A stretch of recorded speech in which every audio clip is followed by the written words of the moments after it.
নমস্কাৰ এই মুহূৰ্তত লৈ আহিছো ৰাতিপুৱাৰ কেইবাটাও গুৰুত্বপূৰ্ণ খবৰ আজি হৈছে 29 নৱেম্বৰ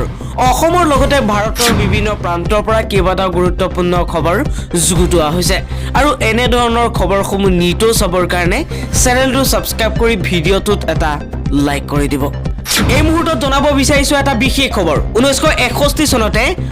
বাংলা ভাষাক অসমৰ সৰকাৰি ভাষা হিচাপে স্বীকৃতি দিবলৈ দাবী জনাইছিল ভাৰতৰ ৰাষ্ট্ৰপতিলৈ আৰু ইয়াৰ বাবে এখন স্মাৰক পত্ৰও প্ৰেৰণ কৰা হৈছিল বাংলা ভাষাক ৰাজ্য ভাষাৰ স্বীকৃতি প্ৰদান কৰিবলৈ তথ্যসহ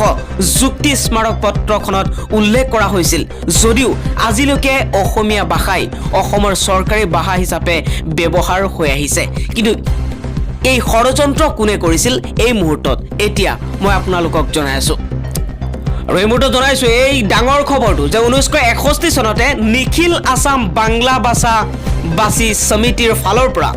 হেড অফিচাৰ আছিল গুৱাহাটী খুজাই আৰু ইয়াৰ ফালৰ পৰা এইখন পত্ৰ প্ৰেৰণ কৰা হৈছিল ৰাষ্ট্ৰপতিলৈ to the president republic of India ৰাষ্ট্ৰপতি ভৱনত এইখন পত্ৰ প্ৰেৰণ কৰা হৈছিল আৰু সাবজেক্টটো আছিল কি আছিল এ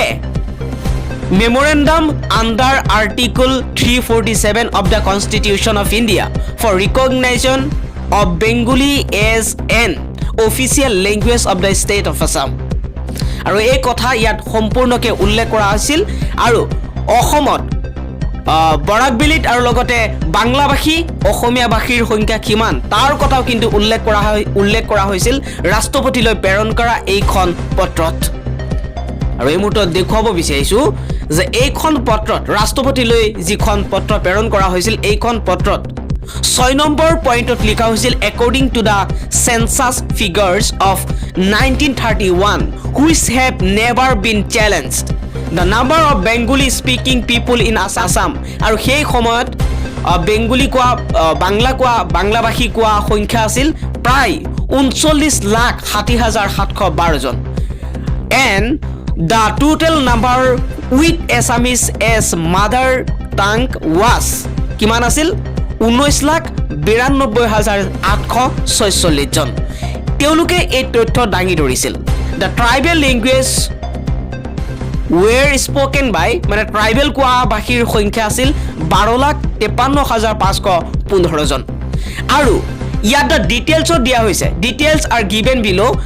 1931 census 1931 চনৰ সেন্সাস মতে এ নম্বৰ কোৱা হৈছে শৰ্মাবেলি ডিভিজন সিলেট এণ্ড কাছাৰত আছিল বেংগলী স্পিকিং কোৱা মানুহ 28,48,454 জন আৰু অসমীয়া কোৱা মানুহ আছিল 3,692 জন বি নম্বৰত কোৱা হৈছে আসাম ভেলী ডিভিজনত including Garo hills and frontier ট্ৰেক্সত আছিল অসমীয়া ভাষী কোৱা মানুহ আছিল 19,78,823 জন আৰু বাংলা কোৱা মানুহ আছিল 11,05,531 জন 1961 চনতে এই ষড়যন্ত্ৰ কৰা হৈছিল অসমত বেংগলী ভাষা পুনৰবাৰ অফিচিয়েল ভাষা কৰিবৰ কাৰণে পৰৱৰ্তী খবৰটো হৈছে অসমৰ স্বাস্থ্যমন্ত্ৰী কেশৱ মহন্তই যোৱাকালিৰ কৰোনাৰ আপডেট দিছে অসমত যোৱাকালি দিনটোত কৰোনাত আক্ৰান্ত হৈছে 133 জন অসমত সমগ্ৰ অসমতে যোৱাকালি দিনটোত 20,870 জন মানুহক কৰোনা টেষ্ট কৰাৰ পাছত 133 জন ৰোগী ওলাইছে আৰু তাৰ ভিতৰত কামৰূপ মেট্ৰৰ হৈছে 110 জন অসমত যোৱাকালি কৰোনাত আক্ৰান্ত মৃত্যু হৈছে এজন লোকৰ অসমত 98.58% হৈছে কৰোনাৰ পৰা উদ্ধাৰৰ সংখ্যা পৰৱৰ্তী খবৰটো হৈছে অসমৰ সন্তানেই নহয় বৰাকক অসমৰ পৰা পৃথক কৰিব খোজা স্বয়ম্ভু বাঙালী নেতা প্ৰদীপ দত্ত ৰয় কেতিয়া অসমলৈ আহি স্বয়ম্ভু ছাত্ৰ নেতাৰ পৰা কংগ্ৰেছ বিজেপিলৈ বাগৰিল প্ৰদীপ দত্ত ৰয় এ টু জেড এই মুহূৰ্তত মই আপোনালোকক বিতংভাৱে জনাই আছো আপুনি শুনিলে আচৰিত হ'ব যে বৰাকৰ বাঙালী লোকৰ অধিকাৰৰ হকে মাত মতা স্বয়ম্ভু বাঙালী নেতা প্ৰদীপ দত্ত ৰয় প্ৰকৃততে অসম তথা বৰাক উপত্যকাৰ সন্তানেই নহয় অথচ তেওঁ বাঙালীৰ অধিকাৰৰ হকে মাত মতাৰ চলেৰে ব্ৰহ্মপুত্ৰ উপত্যকা আৰু বৰাক উপত্যকাৰ বাঙালী লোকসকলৰ মাজত বিভাজনৰ বীজ সিঁচি ক্ষুদ্ৰ স্বাৰ্থ পূৰণ কৰাৰ চেষ্টাত ব্ৰতী হৈ আছে চন 1971 তেতিয়া পূব পাকিস্তান বাংলাদেশ আৰু পশ্চিম পাকিস্তানৰ বিভাজন হৈছিল ভাষাৰ ভিত্তিত বিভাজন হৈছিল যদিও তাত ধৰ্মীয় নিৰ্যাতনৰ বলি হ'বলগীয়া হৈছিল হিন্দু বাঙালীসকল সেই সময়তে বহু বাঙালী লোকে চুবুৰীয়া ৰাজ্য ত্ৰিপুৰা পশ্চিমবংগ আৰু অসমলৈ প্ৰব্ৰজন ঘটিছিল এই ঘটনাৰে সম্পৰ্ক আছে বিতৰ্কিত বাঙালী নেতা প্ৰদীপ দত্ত ৰয়ৰ কিয়নো প্ৰদীপ দত্ত ৰয়ৰ পৰিয়ালৰ সেই সময়ত ত্ৰিপুৰালৈ প্ৰব্ৰজন ঘটিছিল তেতিয়ালৈকে প্ৰদীপ দত্ত ৰয়ৰ পৰিয়ালৰ অসম অথবা বৰাক উপত্যকাৰ সৈতে কোনো সম্পৰ্কই নাছিল জানিব পৰা মতে উত্তৰ ত্ৰিপুৰালৈ প্ৰথমে প্ৰব্ৰজন ঘটিছিল প্ৰদীপ দত্ত ৰয়ৰ পৰিয়ালৰ এজন সাধাৰণ ছাত্ৰ হিচাপে উত্তৰ ত্ৰিপুৰাৰ পৰা বৰাক উপত্যকাৰ শিলচৰলৈ আহি প্ৰথমে প্ৰদীপ দত্ত ৰয়ে নাম ভৰ্তি কৰিছিল শিলচৰৰ গুৰুচৰণ মহাবিদ্যালয়ত ইয়া আছিল 70 দশকৰ কথা তাৰ পাছতে গুজেই গজালি হোৱাৰ লেখিয়াকৈ ছাত্ৰ আন্দোলনৰ অচিলালৈ স্বয়ম্ভু বাঙালী নেতা প্ৰদীপ দত্ত ৰয়ে বৰাকত প্ৰাধান্য বিস্তাৰৰ চেষ্টা চলাইছিল কাছাৰ ষ্টুডেণ্ট ইউনিয়নৰ সৈতে ওতঃপ্ৰোতভাৱে জড়িত হৈ বাঙালী ছাত্ৰ সংগঠনক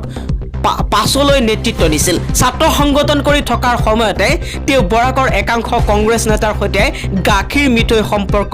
গঢ়ি তুলিছিল আৰু তাৰ পাছতে তেওঁ কংগ্ৰেছত যোগদান দিছিল আৰু প্ৰয়াত প্ৰাক্তন কেন্দ্ৰীয় মন্ত্ৰী সন্তু মোহন দেৱৰ সৈতে ঘনিষ্ঠ সম্পৰ্ক কৰাৰ চেষ্টা কৰিছিল তাৰ পাছতে প্ৰয়াত প্ৰাক্তন কেন্দ্ৰীয় মন্ত্ৰী সন্তু মোহন দেৱৰ সৈতে ঘনিষ্ঠ সম্পৰ্ক কৰাৰ চেষ্টা কৰিছিল ইপিনে খুজেৰ প্ৰাক্তন বিধায়ক শিলাদিত্য দেৱৰ মতে সন্তু মোহন দেৱৰ ঘনিষ্ঠ হোৱা হেতুকে তেওঁ বৰাকত দালালি কৰা আৰম্ভ কৰিছিল প্ৰদীপ দত্ত ৰয়ে আনকি কংগ্ৰেছৰো মুখপাত্ৰৰ দায়িত্বটো আছিল সঘনাই দল বাগৰা বুলি পৰিচয় থকা প্ৰদীপ দত্ত ৰয় কংগ্ৰেছ শাসনৰ পৰা যোৱাৰ পাছতে বিজেপিত যোগদান কৰিছে বিজেপিটো টিকট লাভ নকৰি বিজেপিৰে বিৰুদ্ধাচৰণ কৰিবলৈ আৰম্ভ কৰাত তেওঁক 2019 চনত বিজেপিৰ পৰা বহিষ্কাৰ কৰা হৈছিল তাৰ পাছতে তেওঁ বৰাক ডেমক্ৰেটিক ফ্ৰণ্ট নামৰ এক সংগঠনৰ মুখ্য আহ্বায়কৰ দায়িত্ব লয় তেতিয়াৰ পৰা তেওঁ অসমীয়া বিদেশী বিশ্ববাস্প বিয়পাবলৈ আৰম্ভ কৰিছে স্বয়ম্ভু নেতাজনৰ এনে কাৰ্যৰ আঁৰত থকা উদ্দেশ্য ইতিমধ্যে ব্ৰহ্মপুত্ৰ তথা বৰাকত যুগ যুগ ধৰি মিলা প্ৰীতিৰে বাস কৰি অহা বাঙালী লোকসকলে বুজি উঠিবলৈ সক্ষম হৈছে ৰামদনিক উচলাই জুলা খাবলৈ বাসনা কৰা নেতাজনে বৰাক উপত্যকা আৰু ব্ৰহ্মপুত্ৰ উপত্যকাৰ মাজত বিভাজন আনিবলৈ বহু অপচেষ্টা কৰা দেখিবলৈ পোৱা গৈছিল আনকি শেহতীয়াকৈ তেওঁ বৰাকৰ পৰা অসমীয়া বেনাৰ পোষ্টাৰ আঁতৰাবলৈ নিৰ্দেশ দিব পৰাৰ পৰ্যায় পাইছিলগৈ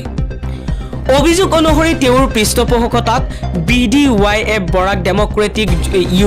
ইউথ ফ্ৰণ্টৰ কিছু সদস্যই বৰাকত অসমীয়া ভাষাত লিখা চৰকাৰী পোষ্টাৰ ফালি বা তাত কলা ৰং খানি বাংলা লিখুন বুলিও লিখি দিছিল মুঠৰ ওপৰত অতদিনে সম্প্ৰীতিৰ এনাৰ্জৰীৰে বান খাই থকা অসমীয়া আৰু বাঙালী ভাষীৰ মাজত সাম্প্ৰদায়িক যুঁজ লগাবলৈ বাৰম্বাৰ চেষ্টা কৰা দেখা গৈছিল এইজন কাৰাৰুদ্ধ স্বয়ম্ভু বাঙালী নেতাজনক